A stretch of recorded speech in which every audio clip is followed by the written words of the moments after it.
Assalamualaikum warahmatullahi wabarakatuh.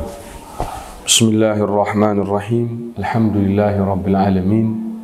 Wassalatu wassalamu ala sayyidil mursalin sayyidina Muhammadin wa ala alihi wa sahbihi ajma'in, amma ba'du.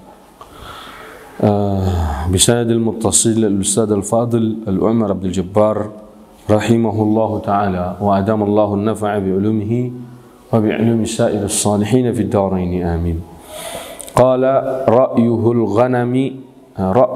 ghanama wa safratuhul ula ila Syam. Pemirsa sahabat Rohama Al-Fajar, kita sambung lagi serial kajian sirah nabawi kita.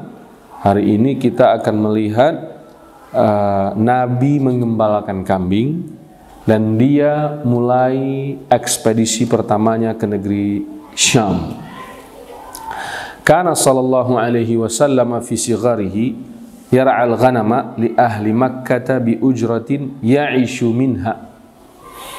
Masa kecil Nabi sallallahu alaihi wasallam dihabiskan atau dia beraktivitas, berkegiatan mengembalakan kambing untuk penduduk kota Mekah dan upahnya dia jadikan untuk biaya hidupnya.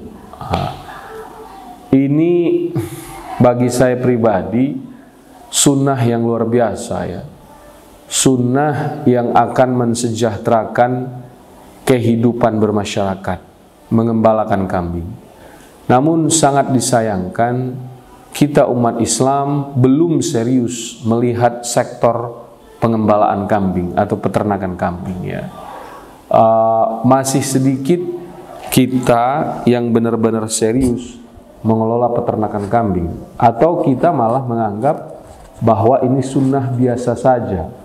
Kita masih lebih tertarik mengkaji sunnah jenggot atau yang lain-lainnya, dan kita melupakan sunnah atau pembahasan peternakan kambing Rasulullah SAW.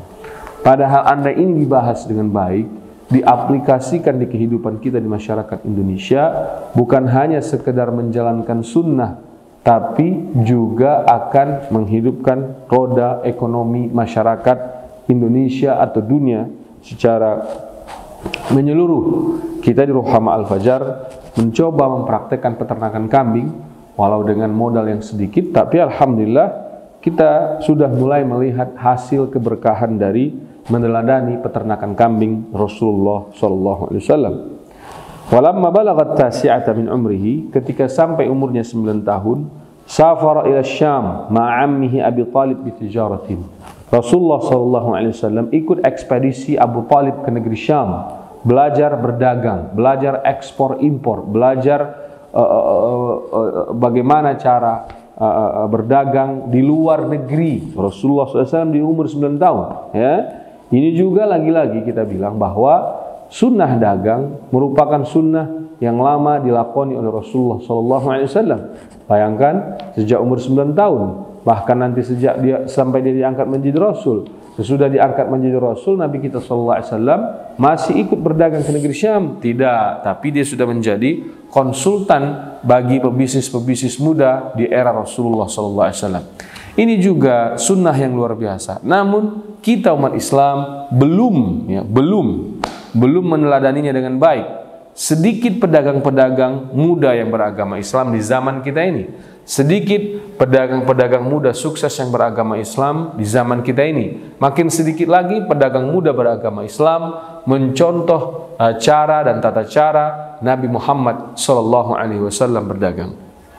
Tapi walaupun begitu, ayo kita ajak siapapun yang mendengarkan kita melalui channel Rohama Al-Fajar ini, ayo dong berdagang, ayo dong ternak kambing. Intinya wira swasta adalah sunnah Rasulullah SAW. Pengangguran adalah bid'ah yang tidak pernah dicontohkan oleh Rasulullah SAW. Meminta-minta juga bid'ah yang tidak pernah dicontohkan oleh Rasulullah SAW. Walamma qaruba min Busra ra'ahu rahibu bahira. Dalam perdagangan ekspedisi pertamanya ke negeri Syam ini, di kota bernama Busra, ada seorang pendeta bernama Buhairah melihat dia. Fa akhbara ammahu bi annahu sayakunu akhirul anbiya. Pamannya Abu Talib mendapat cerita dari Buhairah bahwa ponakannya ini, yaitu Nabi kita Muhammad SAW, akan menjadi Nabi terakhir.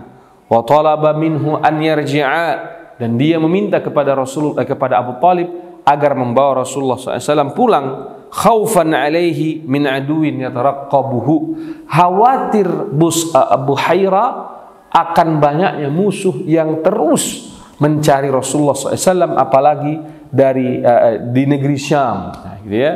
Ternyata ini menjadi sebuah bukti bagi kita ya, dari sejak belum Rasulullah SAW ada, bagi pendeta Nasrani atau rahib Yahudi atau bahkan kahinah ya, peramal-peramal sebelum Nabi lahir, mereka sudah tahu akan datangnya seorang satria piningit, kalau kata orang Jawa ya kan, akan datangnya seorang nabi terakhir, penyelamat umat. Nah, itu sudah dibahas oleh rahib Yahudi, dibahas oleh pendeta Nasrani, dibahas oleh peramal-peramal terkenal sebelum Rasulullah SAW lahir bahkan ya. Kalau ini umur Nabi 9 tahun, Buhairah mengetahui itu. Dari mana dia tahu? Dari Injil yang dia pelajari. Di Madinah diceritakan oleh Hasan bin Thabit bahwa saat mereka main-main, ada seorang rahib Yahudi berteriak. Ada seorang rahib Yahudi berteriak malam-malam sampai keluar semua orang. Ada apa kau teriak-teriak? Malam ini rasi bintang Muhammad kelihatan.